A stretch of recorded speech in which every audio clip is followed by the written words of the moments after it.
morning po. Meron pa po tayong ditong dalawang electric fan. Pwede po niyong kunin para po mahagip yung mga naiinitan dyan. Siguro this week, magkakaroon tayo ng pag-order sa SM ng yung tawag doon, sa industrial fan. Kasi wala talagang stock, kailangan talagang orderin natin. Wala lang kaming time ni Madam, kaya hindi po kami nakapunta ng SM. Okay, sino po yung mga naiinitan dyan? Bibigyan po natin ng electric fan. Okay. Okay na po. Okay, pag-pray nyo po na umulan para sarap-sarap yung ating pakikinig. Okay. Okay, welcome pong lahat tayo sa Berean Bible Baptist Church. Salamat po sa ating mga bisita. Kalooban po ng Panginoon na kasama po namin kayo. Ang Diyos ay laging mayroong purpose sa bawat mga pagkakataon. Nawa pa nga yung purpose ng Panginoon na makita natin ngayong umaga, yung layunin niya sa bawat buhay po natin. Atin pong tutunghayan minsan pa paano nila pinaglingkuran ng Panginoon. Part number 15 na po tayo. At ang atin pong i-discuss, binago ko po yung title niya. Si Thomas, he always wanted the pax. Pag sinabing Thomas, ang atin lang natatandaan, pag sinabing Thomas, he is the doubting Thomas, yung kanyang pagdududa. Ngayong umaga, dadagdagan natin yung kaalaman natin about Thomas. Hindi lang po siya yung doubting Thomas, sa halip, meron pa po siyang mga good qualities at saka yung magandang mga katangian na kanyang ipinamuhay bilang siya ay si Thomas. Tayo muna tayong lahat as we pray. Ama naming Diyos, muli ay nagpapasalamit kaming lahat sa opportunity na ipinagkaloob niyo po sa amin. Salamat, Panginoon, sa pagsikat ng haring araw. Tunay nga, Ama, na may dahilan kayo sa bawat move din ninyo sa bawat buhay po namin. At yung purpose na ito, ang aming makita, ma-highlight sa buhay namin, yung layunin ninyo sa buhay po namin. Dalangin po namin, Panginoon, minsan pa sa pag-aaral ng inyong salita, amin pong i-discuss, isa po sa inyong naging apostol, nung kayo po ay nandito pa sa lupa, ang Apostol Thomas. We pray, Lord, na ma-enlighten kami sa pamamagitan at tulong ng banal na Espiritu, lalo pa namin siyang makilala in the light of the Scripture, kung sino ba siya, ano bang mga good qualities, Panginoon, ang meron siya, amin po itong pag-aaralan at gabayan kami ng banal na Espiritu. Patawad, Panginoon, sa anumang pagkukulang namin, kung minsan dumarating din sa buhay namin, lalo na kapag meron kaming mabibigat na problema, dumarating sa amin ang pagdududa kung meron ba talagang Diyos na makapangyarihan sa lahat. Magduda man kami, Panginoon, o hindi, mananatili kayong Diyos na makapangyarihan sa lahat. Patawad, Panginoon, sa mga ganong aming attitude, sa mga ganong aming inisip, kapag kami ay dumarating sa malaki at matinding pagsubok ng aming buhay. Muli naming, Panginoon, ibalik ang aming pagtitiwala kung paano kaming nagtiwala ng mga nagdaang panahon.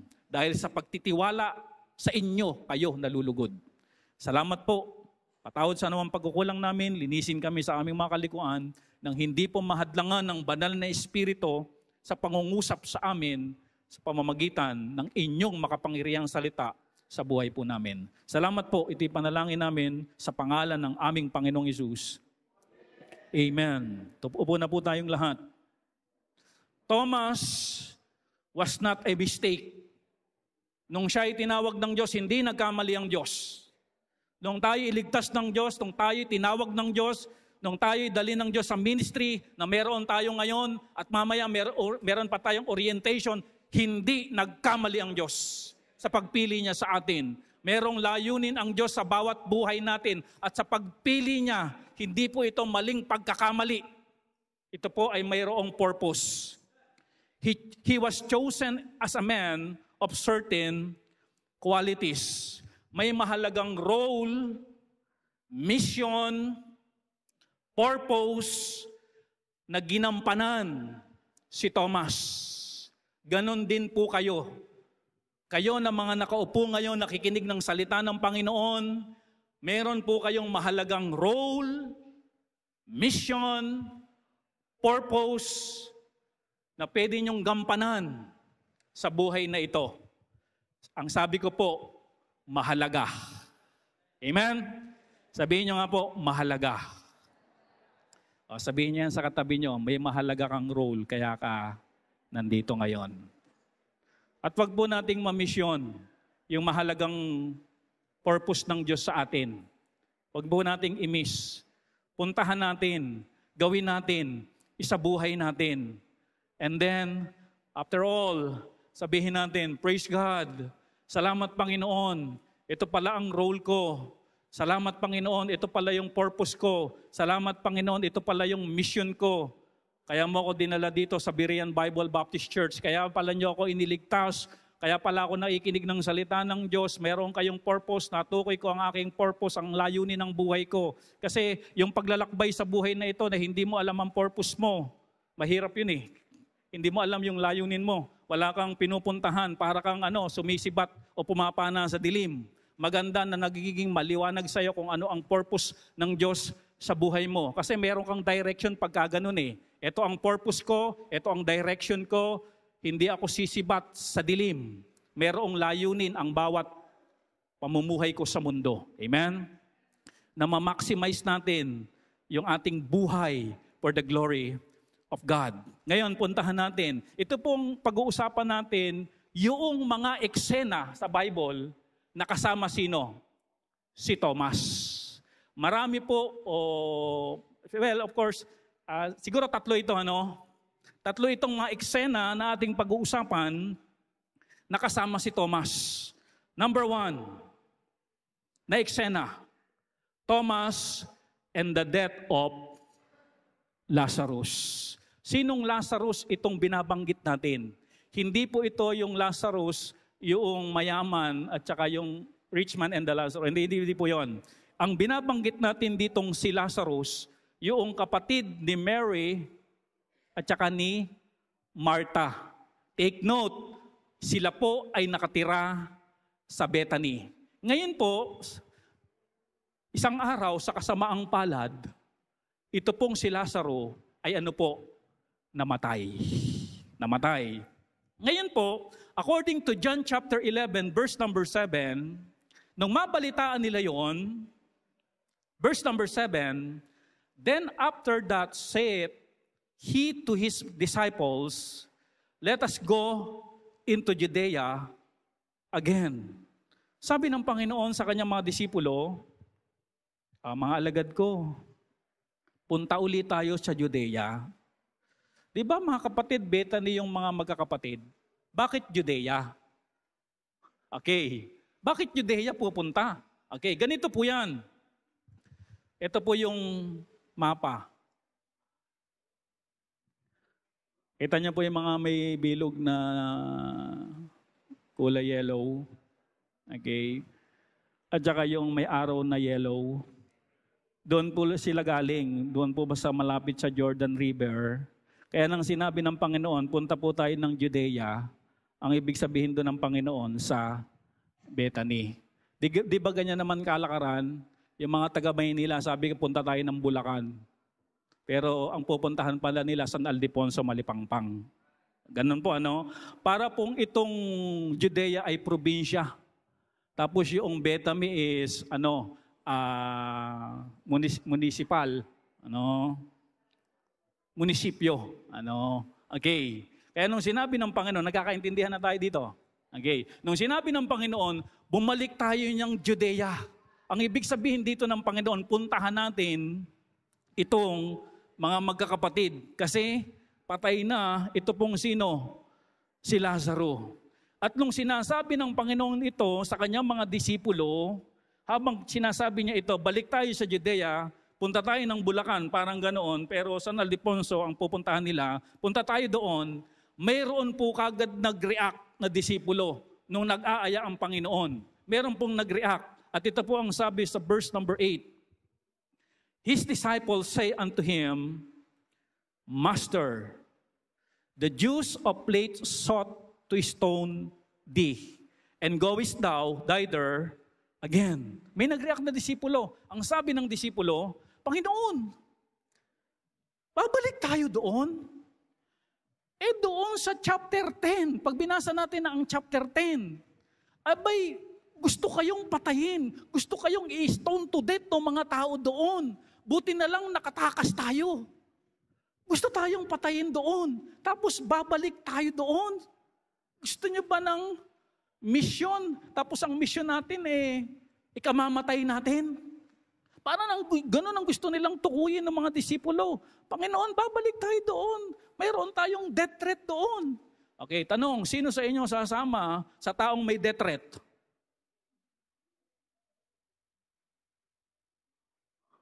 Di ba?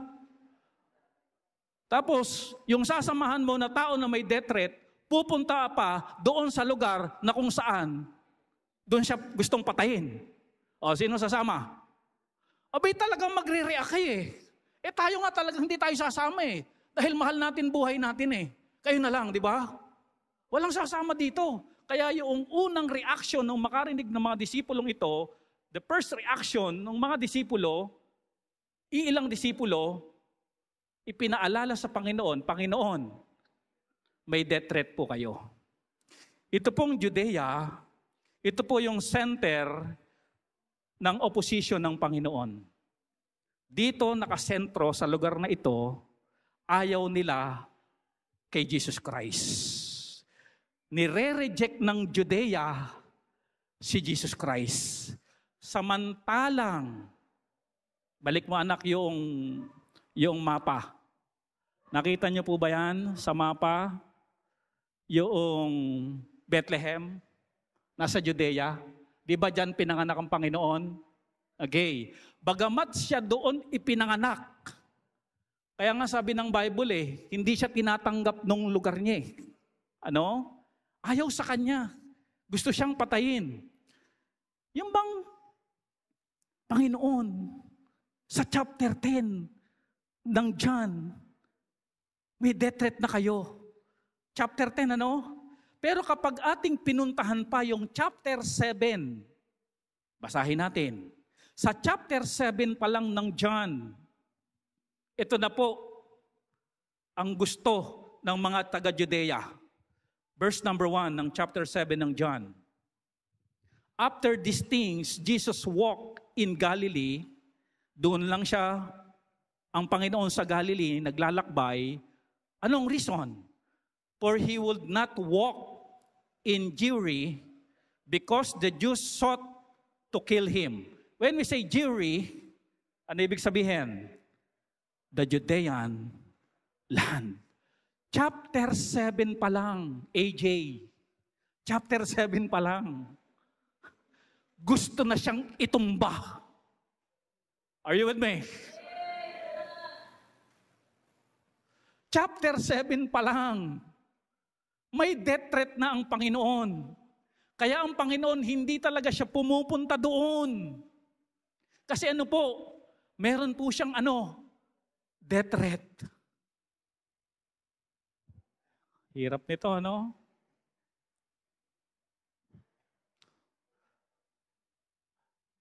doon nga lang, Brother Kyle, sa lugar na mapanganib, di ka pupunta kahit wala kang death threat doon Alam niyo ba yung lugar na ito ito po, yung papuntang Telepacho? Nakakatakot po dati yung lugar na ito. Sabana po ito. Wala pong mga bahayan. Puro talahib po yan. At saka yung mga tambo na yan. Madilim po dito. Wala pong mga ilaw yan. Kaya po nakakatakot po talagang dumaan dito. At meron pong nakapagmarites sa akin, the Good Samarites, na dito pa lang lugar na ito talagang kinatatakutan, lalo yung mga taga rito. Dahil ito raw po ay tapunan ng mga sinasalvage. If you remember, doon po sa lugar din dito sa Telepacho, meron pong itinapon dito na sinalvage. Kaya ito pong lugar natin na ito, bakit ba kayo pumupunta pa rito? Ang lugar na ito ay nakakatakot. Are you with me? Yun lang lugar na nakakatakot, wala ka namang death threat, ang hirap puntahan. Di lalo pa yung lugar na kung saan meron kang death threat, mahirap pong puntahan. Aayaw ka talaga, hindi ka talaga sasama. Buti sana kung ang pag-aaya ng Panginoon outing No? 4:00 pa lang gising na. Amen. Handa na ang lahat. They are all excited, no? Pagka-outing. Amen. Pero yung ganitong ayaan, sa lugar na may death threat ka, hindi ka talaga sasama at hindi ka magiging excited dito sa pagsama. Hindi ka talaga sasama. Di po ba? Okay. Kaya ganun po. Kaya kung minsan yung mga tao may mga death threat, ligid na ligid sila ng mga bodyguard. Lalo na sa mga lugar na kung saan ay talagang mapapahamak sila. Kasi iniingatan nila ang kanilang mga buhay. Even the bodyguard, gusto nilang maging safe sila. Okay. Yun po ang senaryo. Meron pong binanggit ang Panginoon na sagot. Alam nyo, ang Panginoon pagka sumagot sa mga banat ng mga disipulo, medyo may kalaliman. Talagang mag-iisip ka. Ganon sumagot ang Panginoon. Take note, ang Panginoon po ay Diyos. Amen? Kaya yung lalim ng kanyang mga diwa at mga kaisipan ay hindi malurok ng mga karaniwang tao. Ito po ang tugon ng Panginoon. Death threat ang pinag-uusapan, pero ito ang tugon ng Panginoon. Hindi sinabi ng Panginoon, okay, may death threat ba tayo doon? Okay, madali lang yan. Magdi-disguise tayong lahat. Maglagay kayo ng mga bigoting ganon. Yan. Okay, kaya naman ikubli nyo mga mukha ninyo. Mag-face mask kayo. Hindi ganon sinabi ng Panginoon. Ito po ang tugon ng Panginoon. Verse number 9. Jesus answered. Ano ang sagot ng Panginoon? Are there not 12 hours in the day? Dito pinag-uusapan ang tanong ng Panginoon. Di ba may 12 oras kapag araw? Pag kayo nakinig ng balita sa Pag-asa, sasabihin ng Pag-asa kung kailan lilitaw ang araw at kailan lulubog. Pag binilang nyo, ilang oras yon? 12. Tama ang Panginoon? Tinatanong niya, di ba 12 oras ang maghapon? Anong tugon? Yes. Death threat ang pinag-uusapan, ang tinatanong araw. Saan ka nakakitang ganito? Sa Panginoon, di ba? Amen? Hindi tinakot ng Panginoon. May death threat pa tayo, mag-discuss. Hindi yun ang sagot ng Panginoon. Ito ang sagot ng Panginoon. Naalala ko tuloy, yung behind enemy lines. Yung siya ay napunta sa line ng kalaban, nandun siya. Napatay yung kasama niyang co-pilot niya. Talagang yung sundalong ito ay ninenervyos na. Tumawag siya sa kanilang base. Tumatawag siya. Talagang natatakot na siya. Alam niyo kung anong ginawa noong nasa base? Tinanong siya, buo pa ba yung boots mo? Anong sitwasyon mo? Para ano po? Para yung isip niya na siya'y natatakot, mabaling sa ibang bagay. Ang tawag doon, strategy. Are you with me? Okay. Kaya ang Panginoon, ganito ang ganyang banat. Di ba may 12 oras sa isang sa araw? And then, ano pang tugon ng Panginoon? If any man walk in the day, he stumbled not, because he seeth the light of this world. Yun ang tugon ng Panginoon. Di ba pag naglalakad ka sa araw, hindi ka matitisod? Tama, Kasi pag naglalakad kang ganun, alam mo na may bato dito, alam mo may kahoy dito, alam mo dito may aso, alam mo dito mayroong sapa. Kapag naglalakad ka ng araw, hindi ka matitisod. Hindi ka matitisod. Tama po. Pag naglakad tayo sa liwanag, ang tendency talaga, hindi tayo matisod. Okay. Pagalawang tugon ng Panginoon, but if any man walk in the night, he stumbleth, because there is no light in him. Alam nyo, itong banat ng Panginoon, ang tinutukoy niya dito, yung mga persecutor niya. Kapag talaga ikaw ay naglalakad sa dilim o wala ka sa liwanag, matitisod ka sa Panginoon. Pag ikaw talaga ay naglalakad sa dilim, matitisod ka sa preaching of the Word of God. Are you with me? Pero kung ikaw ay nasa liwanag, hindi ka matitisod. Kasi nasa liwanag ka. At pag sinabing nasa liwanag, naliliwanagan ka kung bakit ka nare-rebuke. Hindi ka magtatampo, hindi ka magagalit. Kasi maliwanag sa'yo, bakit may rebuke kang natanggap. Kapag ikay na-correct, hindi ka masasaktan, hindi ka matitisod, hindi ka magtatampo, kasi maliwanag sa'yo kung bakit may correction ka. Itong mga nagpe-persecute sa Panginoon, kaya sila natitisod sa Panginoon, kasi nare-rebuke sila. At ayaw nila, kasi sila ay nasaan po? Nasa kadiliman. Alam nyo, ayaw ng mga tao na gumagawa ng kasalanan ko minsan na sila nire-rebuke. Natitisod sila doon. Kaya ang assurance, kung ikay nasa liwanag, hindi ka natitisod. Are you with me? Ito yung sinabi ng Panginoon. Ipinapaliwanag niya sa mga disipulo na kaya ako pinipersecute ng mga taong yon, kaya nila ako gustong patayin kasi sila ay wala sa liwanag. Against sila sa liwanag.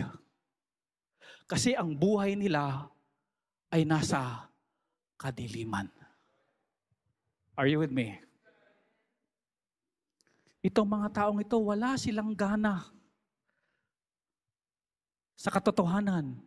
Wala silang gana sa salita ng Panginoon. Kasi sila'y nasa kadiliman. Amen? Okay. Kaya sabi dito, pag naglalakad tayo sa gabi na madilim, ang tendency talaga tayo ay matisod. Kung tayo ay na kay Kristo, tayo ay nasa liwanag. Sabi ni Kristo, I am the light of this world. At ang nasa liwanag, hindi matitisod. Amen? Alam, church, sa totoo lang, kapag nilaliman natin ang pagkakaunawa at pagkakaintindi itong ating pinag-aaralan, sa atin bilang mga Kristiyano, itong turo ng Panginoon na ito, isa sa buhay natin. Panginoon, nasa liwanag ako. At kung ako'y nasa liwanag, wala dapat lugar sa akin at tumatagal sa akin yung katitisuran. Are you with me? Wala sa atin dapat at hindi dapat tumatagal sa atin yung vocabulary na offended. Pakiulit nga po yung salita na yon. Offended. Kasi nasa liwanag na ako eh. Dapat maliwanag na yung isip ko. Kasi nasa liwanag ako. Amen? Amen po ba doon? Okay. Bakit ako nasabihan ng ganito? Bakit ako na-rebuke na ganito? Bakit ako na-correct na ganito?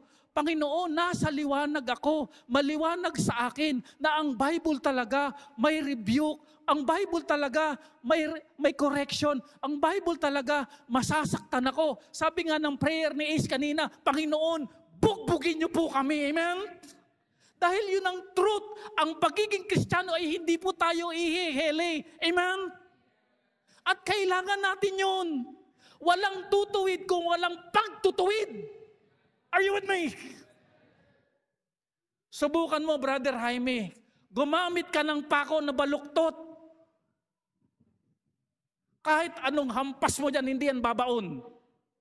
Pero gumamit tayo ng pakong matuwid. Babaon yan. Effective yan. Useful yan. Kapaki-pakinabang yan. May purpose yan. Kapag nakatuwid. Kaya nang sinasabi ng Panginoon, natitisod sila kasi sila ay nasa kadiliman. Pero ang nasa liwanag, maliwanag sa Kanya, hindi siya matitisod. Alam nyo, mabigat sa kalooban yung tisod. Are you with me? pero maluwag ang kalooban ng taong hindi tisod. Tama po. Mabigat po yun sa kalooban. Kaya ipinapaalala sa atin ng Panginoon, tayo ay nasaan po? Nasa kaliwanagan. Tayo ay nasaan po? Nasa liwanag. Verse number 11. Verse number 11.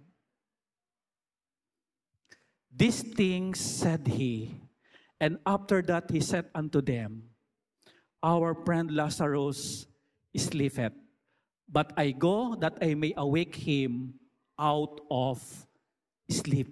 Punta tayo doon. Gisingin natin si Lazaro. Verse number 12. And he said his disciple, Lord, if he sleep, Panginoon, kung siya ay natutulog, he shall do well. Ang akala nung sinasabi ng Panginoong sleep, ay natutulog lang si Lazaro. Yun ang interpretation nila. Ito yung soul sleep, ito, doctrine ito eh. Yung mga namatay daw, natutulog lang. Dahil daw sinabi ng Panginoon, sleep.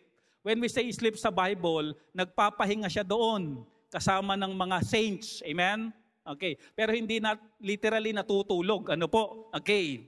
Sinabi na ng Panginoon na hindi tulog ang ginagawa ni Lazaro na iniisip nila. Verse number 13. Howbeit, Jesus speak of his death. Hindi tulog, kundi patay. But they thought that had spoken of taking of rest in sleep. Okay, hindi siya tulog, sabi ng Panginoon. Siya ay patay. Pupuntahan natin siya, siya ay patay. Verse number 14. Then said Jesus unto them plainly, Lazarus is dead. Ayun. Kasi hindi talaga makarelate yung mga disipulo kapag medyo malalim yung binibigkas ng Panginoon, medyo, ang tawag dito, mga katagang malalalim, kaya plainly, sabi siguro ng Panginoon, hindi talaga ako maintindihan ng mga alagad ko, sabihin ko na nga plainly, Lazarus is dead. Patay si Lazaro. Patay na. Verse number 15 ng John chapter 11. And I'm glad for your sake that I was not there, to the intent you may believe. Nevertheless, let us go unto him. Okay, nagaya ulit ang Panginoon for the second time. Patay na si Lazaro for the second time. Tara na, punta na tayo doon. May sasama? May sasama kaya? Wala. Bakit po? May death threat sa Judea. Ito na po si Thomas. Here's the participation of Apostle Thomas. Verse number 16. Then said Thomas, pinangalanan, Sir Gilo. Kanina yung mga ayaw pumunta, disciples lang, di ba? Pero this time, pinangalanan na, isa sa disipulo ng Panginoon. Then said Thomas. May purpose si Thomas, amen? Which is called Didymus. When we say Didymus, twin or kambal. Marahil itong si Thomas, mayroong kakambal. Unto his fellow disciples, let us also go, that we may die with him. Tapang, Sama tayo sa Panginoon at mamatay na kasama niya. Listen carefully, church.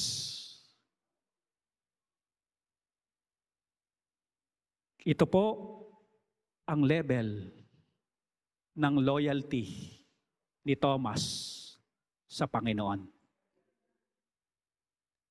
It takes loyalty para mo mamatay ka para doon sa tao. Tama po. It takes what? Love. Para masabi mo na mamatay ka na kasama ng taong ito. Kasi kung hindi ka naman loyal sa taong ito, bakit ka sasama? Di ba yung mga loyalist kuminsan ni Marcos, willing silang mamatay para kay Marcos? It takes love para mamatay ka na kasama nung iniibig mo. Pero kung hindi mo naman iniibig ang tao, ikaw na lang. Pero kung mahal mo yung tao, sasamahan mo. Kahit kapahamakan pa man ang idudulot nito sa iyo. Alam niyo mga kapatid, yung mga magulang, kahit hindi marunong lumangoy, kapag yung anak nila ay nakita nilang nalulunod, tatalunin niya ng magulang eh. Are you with me? Kasi mahal nila yung kanilang anak. It takes love para sabihin ito na let us go that we may die with Him.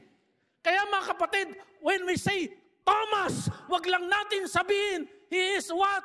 Doubting Thomas, ilagay din natin sa biodata, sa resume ni Thomas, na si Thomas, mataas ang level ng kanyang love and loyalty to the Lord. Amen?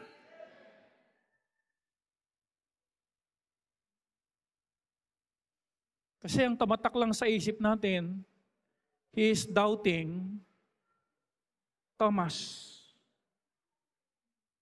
Period. Pero hindi natin nakita yung level ng kanyang loyalty and love to the Lord. May tanong po ako sa inyo. Gaano na yung level ng ating loyalty sa Panginoon? Gaano na yung level ng love natin sa Panginoon? Hindi ko naman pinagpe-pray, ano? Paano kaya pag dumating ang linggo, may bagyo? Diyan matetest ang ating loyalty and love to the Lord. Alam niyo, sir, kung mahal mo buhay mo, hindi ka sasama kay Kristo. Amen?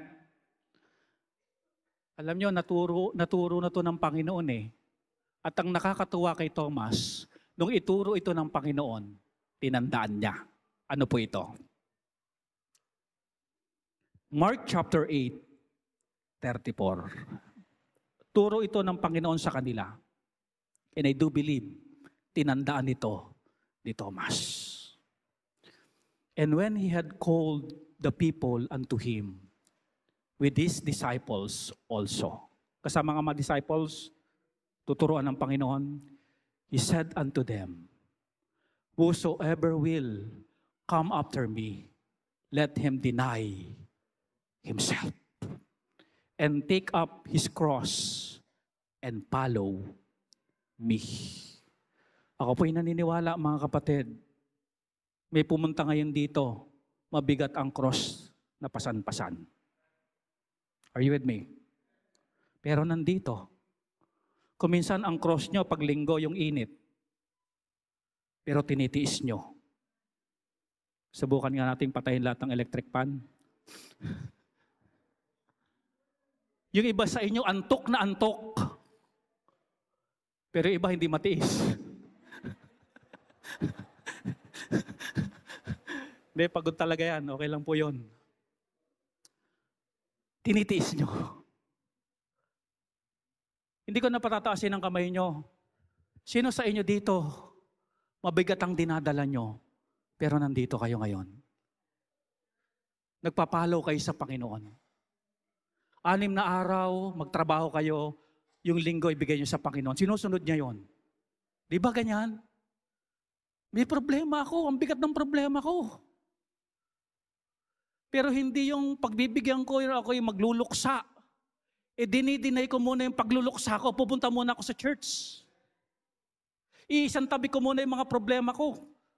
O kaya bibitbitin ko, bibigay ko sa Panginoon na makapahinga ako. Dinidinay. Meron kayong business transaction ngayong linggo, pero dininay mo kasi linggo.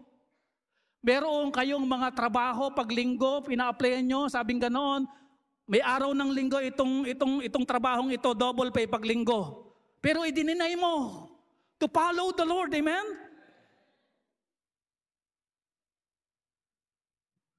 Pagkalinggo, pumasok ka, triple pay. May pamilk tea pa. Pumasok ka lang. Pero dinideny mo to follow the Lord.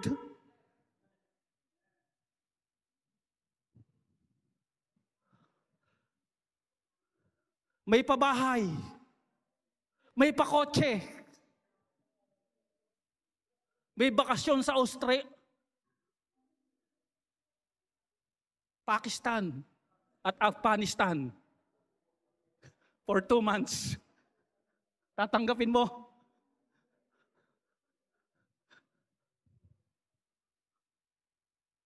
Hindi mga ISIS ang kasama mo doon. Matututo ka doon kung paano magkasa ng AK-47. Yun ang sabi ng Panginoon, tinuro niyo ito, whosoever will come after me, let him deny himself and take up his cross and follow me. Kapatid, gaano kabigat yung cross na pinapasan mo, pero nandito ka. Praise God, nandito ka.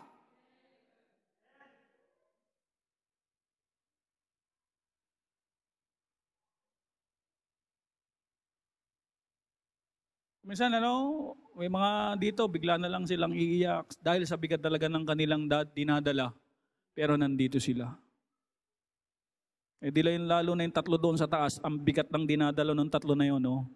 Hello, kayo dyan 3. Kaya mabigat yung dinadala nila doon, yung init, mas malapit sila sa sa impyerno. Kasi dito, purgatorio pa eh. Konting taste na lang mga anak. Magra-rapture din.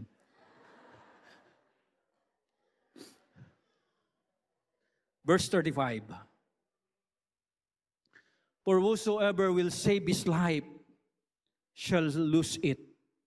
But whosoever shall lose his life for my sake and the gospels. Kaninong sake? Una kay Kristo. Pangalawa, kaninong sake? Sa gospel. The same shall save it. Yung bang mamamatay kayo for my sake, sabi ng Panginoon, for gospel's sake, mamamatay kayo. The same shall save it. Andun si Thomas, habang tinuturo ito. Ganun pala, pag sumusunod pala sa Panginoon, may cross na bibit-bitin at susunod sa Kanya. Tapos, ang siyang willing mamatay, alang-alang kay Kristo at sa Ebanghelyo, shall save it. Yun pala yun. Kaya nung pagdating nung nag-aaya ng Panginoon na mayroong death threat, ang ginawa ni Thomas, application. Sabihin nyo nga po, application. Panginoon, sasama po ako sa inyo. Sumama tayo, sabi, di ba? Nag-aya pa siya, no? Sama tayo, in-encourage niya iba, sama tayo at mamatay tayong kasama ni Kristo. Sama tayo. That is the level of loyalty and love ni Thomas sa Panginoon. You see? Here's the resume of Thomas, the biodata of Thomas. The doubting Thomas, number 1. Number 2, what? Loyalty and love of Thomas sa Panginoong Jesucristo. Amen? Kaya nga sabi ko sa inyo, hindi mistake ang pagpili kay Thomas. May role siya na gagampanan. Meron palang nabuhay na ang pangalan ay Thomas, handang mamatay kasama si Kristo. Hindi takot mamatay, kung hindi may tapang na harapin ang kamatayan alang-alang kay Kristo. Okay. It takes love, loyalty, courage para sumama sa Panginoon. Okay. Yun po yung una. And then, pangalawa, Thomas and John 14:6. Ayan. Maganda po ito. Alam niyo po ba yung John 14:6? Okay. Yung iba kabisado ito, kumisan nire-recite ng iba, mamaya pag-usapan natin. Ano ang kinalaman ni Thomas sa John chapter 14, verse number 6? Here's the scenario. John chapter 14 verse 1 para maliwanagan po natin yung background. Ito po ang sinasabi ng Panginoon Kristo sa kanyang mga alagad. Let not your heart be troubled. Ye believe in God, believe also in me. In my Father's house are many mansion. Amen for that? Amen? Ang mayroon sa langit, mansion, ang titirahan ng mga Kristiyano. Saan ka pa? If it were not so, I would have told you, I go to prepare a place for you. Sabi ng Panginoon sa mga alagad, pupunta ako doon, ipaghahanda ko kayo ng lugar, at doon, alam nyo ba, sa bahay ng aking ama, mga mansyon ang nakatayo doon, ipaghahanda ko kayo ng lugar doon. Verse number 4. And whither I go, you know, and the way, you know. Kung saan ako pupunta, alam nyo na yan. Yung daan, alam nyo na yan. Yun ang sabi ng Panginoon, alam nyo na yan. Verse number 5. Ito uli si Thomas.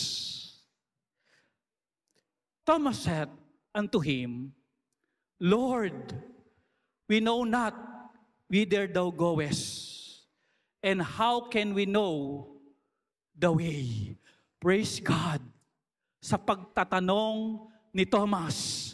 Praise God sa honest question ni Thomas. Sabi ni Thomas, Panginoon, hindi po namin alam kung saan po kayo pupunta. At hindi rin po namin alam yung daan papunta kung saan kayo pupunta. Hindi po namin alam. Wala pong ibang naglakas loob na magtanong. Siguro yung ibang mga alagad, feeling alam.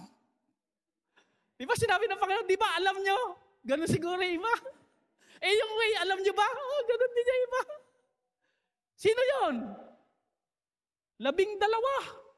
O sabihin natin 11, basta 12, di ba lang sila, no? Siguro 12, ganun sila ng ganun, feeling alam. Kuminsan ganun kapag Sunday school. May tanong ba kayo?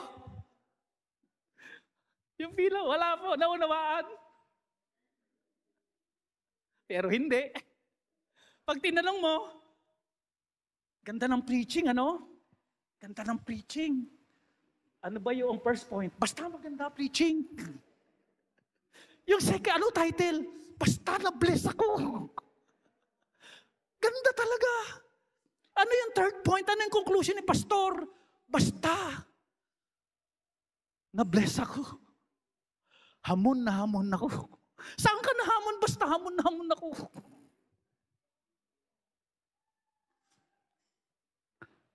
Alam nyo, itong si Thomas, dagdag niyo ulit sa biodata, siya ay hindi mapakunwaring alagad. Siya ay totoong tao. Pag hindi alam, hindi alam. Di ba kung minsan yung mga bata raw na matatanongin, ito yung mga batang matatalino. Amen? Ako ay natutuwa kay Ma'am Dang. Nako, palatalong lagi si Ma'am Dang. Kaya kung gusto niyo wag magtanong yan, tapusin niyo ng yung Sunday school. Pero gusto niya malaman talaga. Ganun po yung mga batang palatanong daw ay matatalino. Ito po, honest question po ito Honest question po ito.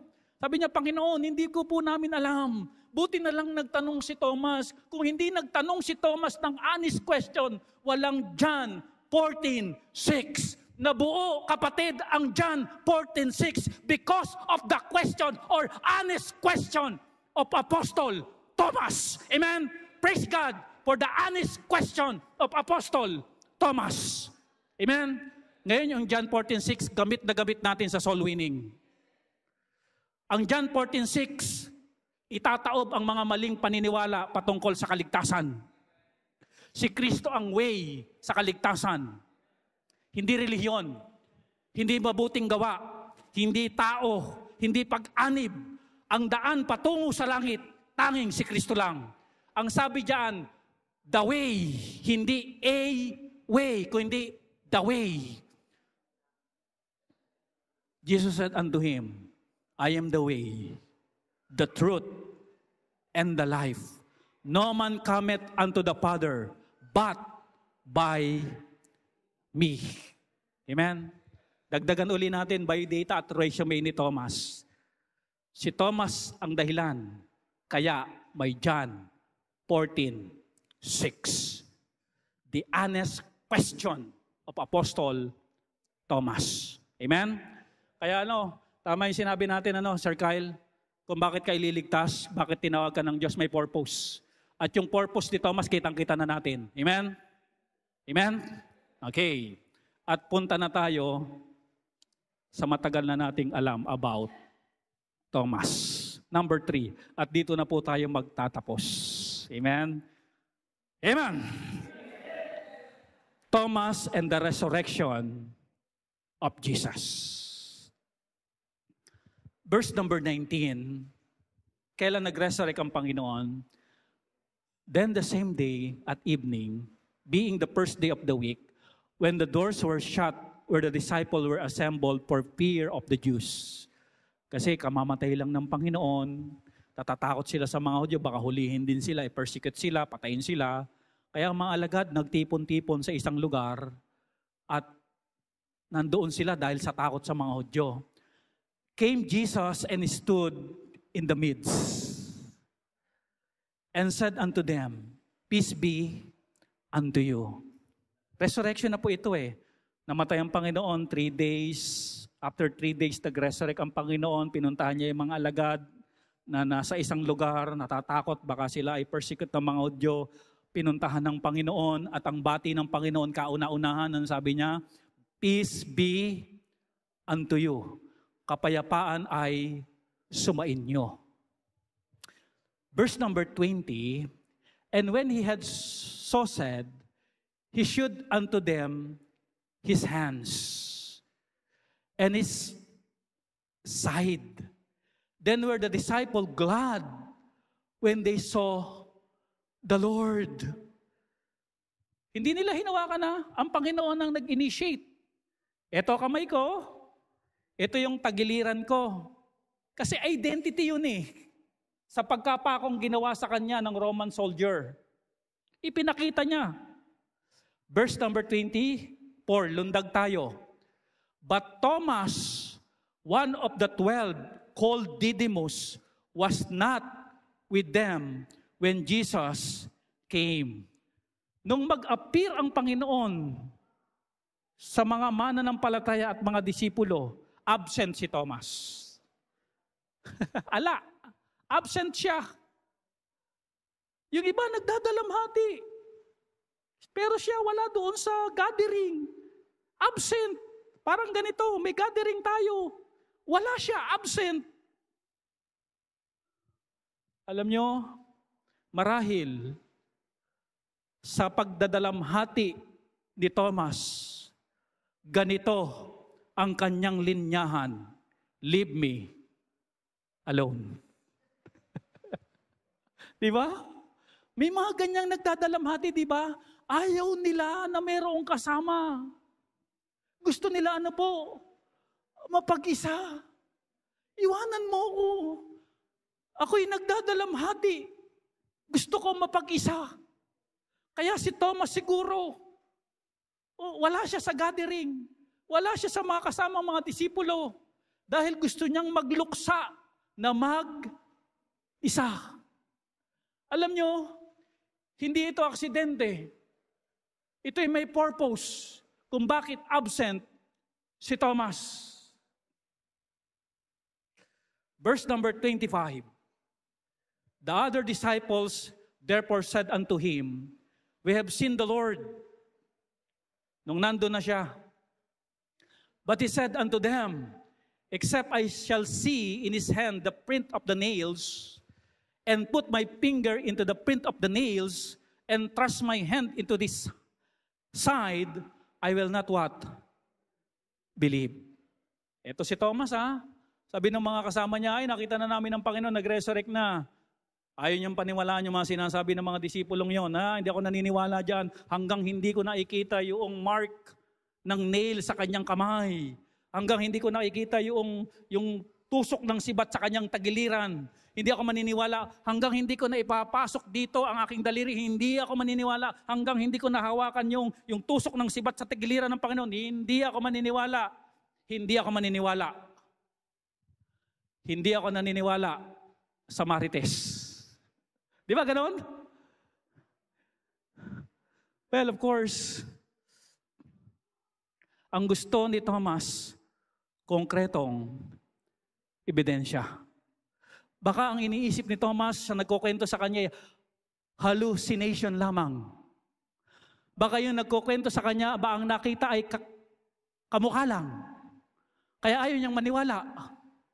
Gusto niyo yung katotohanan. Kaya ako minsan, may puntos dito, may lesson dito eh. Huwag kagad naniniwala saan po, sa sabi. Nako, yung mister mo, nakita ko may kasama. Ganon. Pag uwi ng mister, inaaway na kagad ni misis. Nung pala ang kasama, kapatid. Okay. Hindi siya naniniwala. Hindi natin pwedeng i-judge si Thomas. Gusto niya ng concrete evidence. Ayaw niya yung maniwala sa sinabi lang. Verse number 26.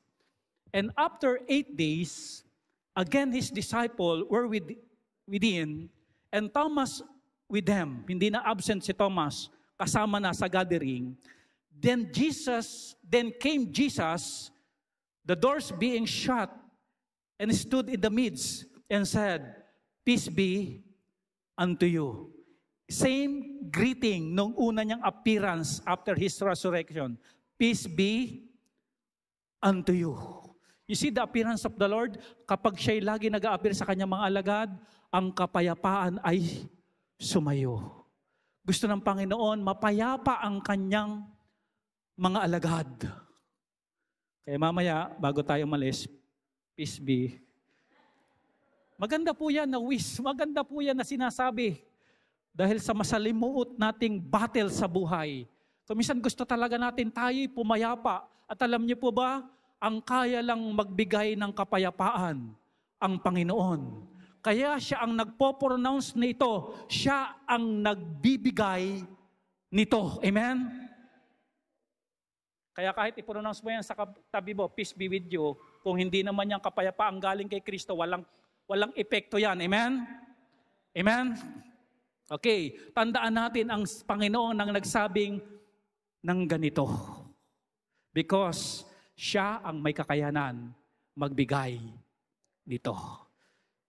Kahit pera, hindi tayo kuminsan kayang bigyan ng kapayapaan. Only the Lord Jesus Christ. Okay. Verse number 27. Nandun na si Thomas. Then said he to Thomas. Alam niya ang Panginoon na si Thomas ay nagdududa. Reach hither thy finger, and behold my hands. And reach hither thy hand, and thrust it unto my side. And be not faithless, but believing. Ang kagandahan sa Panginoon, pag naghahanap tayo ng patunay, ibibigay niya. Maniwala ka lang sa Kanya. Okay. Alam nyo, hindi uli aksidente itong senaryong ito. Dahil may napakahalagang doktrina na sinabi si Thomas nung gawin niya ito. Sabi ng Panginoon, eto kamay ko. Eto'y tagiliran ko. Halika. Halika. Amen? Halika. Isulot mo dito. Isulot mo dito. At nung ginawa na yun ni Thomas, isinulot dito, at isinulot dito, siya mismo ang nakaranas, siya mismo ang naka-experience. Ano ang declaration at statement ni Thomas? Ito po ang sabi niya, verse 28. And Thomas answered and said unto him, My Lord and my God. Sabi ng ibang relihiyon, nagulat lang daw si Thomas dito. Gulat. Ano yan, tide?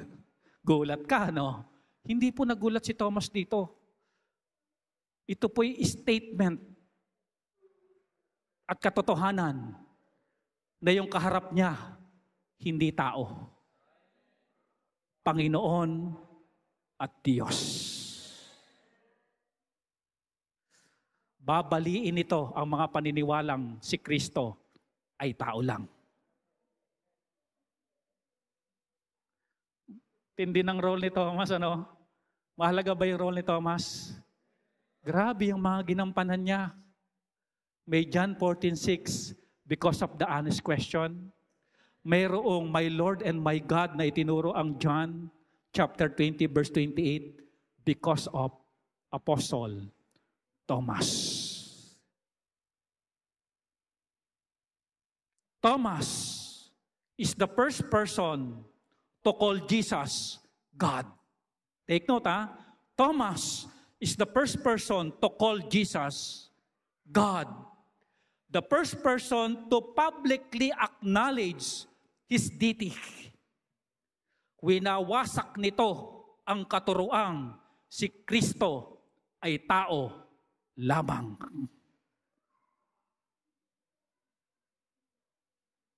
Jesus said unto him, verse number 29, Thomas, hindi niya sinabi, Thomas, maghunis dili ka, nagulat ka lang. Hindi po. Walang gulat factor po yon, wala. Totoo po yon. Jesus said unto him, Thomas, because thou hast seen me, thou hast believed. Dahil nahawakan mo, kaya ka naniwala. Dahil nakita mo, kaya ka naniwala. Blessed are they that have not seen and yet have believed. Isa sa ipinagpapasalamat natin sa Panginoon, mas mapalad pala tayo ngayon. Hindi natin nakikita ang Panginoon, pero naniniwala tayo. Kung i-compare natin, hindi sa pagyayabang, sinabi ng Panginoon, mas mapalad pala tayo kay Thomas sa talatang ito, na tayo hindi natin nakita ang Panginoon, pero ang lahat tayo naniwala sa Panginoon. Mapalad ka. Sabihin mo ngayon sa katabi mo, mapalad ka. Dahil naniwala ka sa Panginoon, kahit hindi mo siya nakita. Ito pa po, John 20 verse 30. And many other signs truly did Jesus in the presence of His disciples, which are not written in this book. Marami pa raw mga himalang ginawa ang Panginoon pero hindi na isinulat sa book of John. Bakit hindi na isinulat? Verse number 31. But these are written, yun nasa book of John, that ye might believe that Jesus is the Christ, the Son of God, and the believing ye might have life through His name. Sir Lester, ganito yan eh. Ito ang sinasabi ni John the Beloved bilang author. Hindi ko na isinulat yung iba pang sign patungkol sa pagka-Diyos ni Kristo. Enough na itong nakasulat sa book of John para tayo maniwala na si Kristo ay Diyos. Sapat na yung statement ni Thomas na binanggit na my Lord and my God for us to believe that He is God. Enough yun. At maraming tao at relihiyon, hindi pa sapat yung sinabi ni Thomas para sila ay manampalataya na si Kristo ay ano po, Diyos. Pero tayo bilang church, sapat na po yun. Sapat na po yun. Sapat na po. At tama ang Biblia. Sapat na ang nakasulat sa Book of John. Alam niyo po ba kung anong ina-highlight ng Book of John? Yung pagiging Diyos ni Kristo.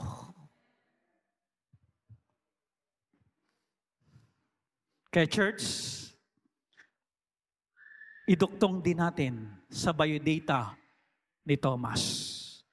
Siya ang kauna-unahang nag-declare ng doctrine na ang Panginoon ay Diyos.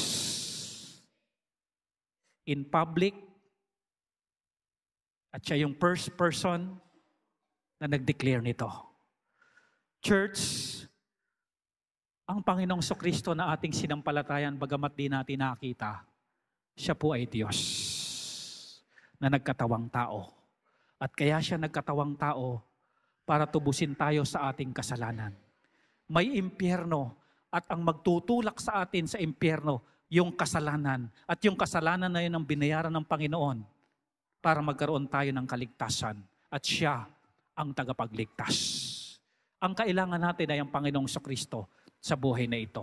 At hindi lang basta siya tagapagligtas, siya ang Diyos na makapangyarihan sa lahat. Kaya church, when we say Thomas, ang laki ng kanyang part sa Kristyanismo. Amen? Kaya ipagpasalamat natin sa Panginoon. Panginoon, salamat po dahil mayroong Thomas na pinag-usapan namin at pinag-aralan ngayon. Marahil kapatid, pwede rin tayong maging Thomas. Tinawag tayo ng Diyos for a purpose. Meron tayong gagampanan na malaking role na magiging tatak sa history ng Kristyanismo na isang araw may nabuhay na Tatay Celso at ito ang kanyang role na ginampanan nung siya ay nabubuhay. Church, mamuhay tayo na mayroong pag-uumigi na makita ang layunin ng Panginoon sa buhay po natin. Amen? Tayong lahat ay tumayo at tayo po ay mananalangin. Ama naming Diyos na makapangyarihan sa lahat. Kuminsan, Panginoon, ang tinitignan lang ng tao sa amin yung aming kamalian. Yun lang ang tumatatak sa tao. Yung mga pagkakamali namin. Pero natatabunan yung mga bagay na magaganda. Kasi po, Panginoon, tao po yun. Ngunit salamat, Panginoon, kayo na Diyos namin. Hindi lang yung pagkakamali, Panginoon.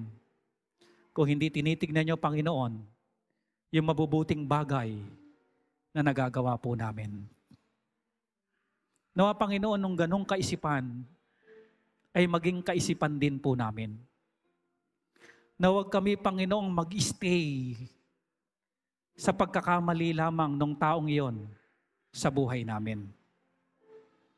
Maging maliwanag sa amin, Panginoon, na ang pagkakamali ay parte ng buhay, pero hindi dapat mag-stay. Salamat sa katotohanan sa buhay ni Thomas. Mayroong pagkakamali, pero ang laki ng kanyang ambag sa Kristyanismo. Kapatid, nagkakamali ka. Pero alam ba, kapatid, meron kang malaking ambag na pwedeng gawin sa buhay na ito. I pray to the Lord na makita mo yon. Huwag kang mag-stay din sa pagkakamali mo. Mag-move ka. Mag-move ka. Kung gusto mo na magpatuloy sa purpose ng Diyos sa buhay mo. Come on.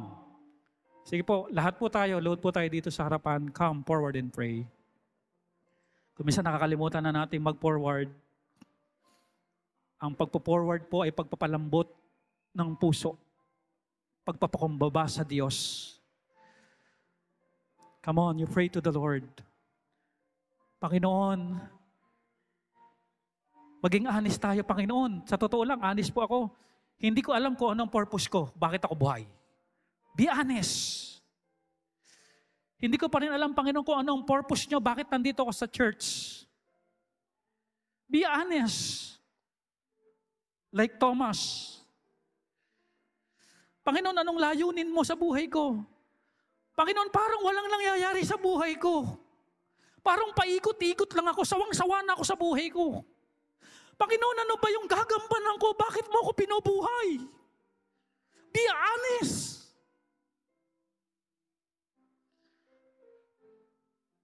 Seek and you will find. Ask. At sasabihin ng Panginoon sa iyo kung ano ang purpose mo. Ama naming Diyos, kung meron man sa kalagitnaan namin, Panginoon, na hindi pa niya alam ang kanyang purpose, ituro mo po, Panginoon, sa buhay niya. Pero kung meron man kami dito sa kalagitnaan namin, Panginoon, tukoy na niya kung bakit siya binubuhay ninyo. Patuloy po siyang maging joyful, courageous, nagampanan ang kanyang role as a Christian. At kung meron man sa kalagitnaan na hindi paligtas, mangusap kayo sa kanyang buhay. Salamat ng marami, Ama, sa inyong mensahe. Sa pangalan ng Panginoong Hesus. Amen.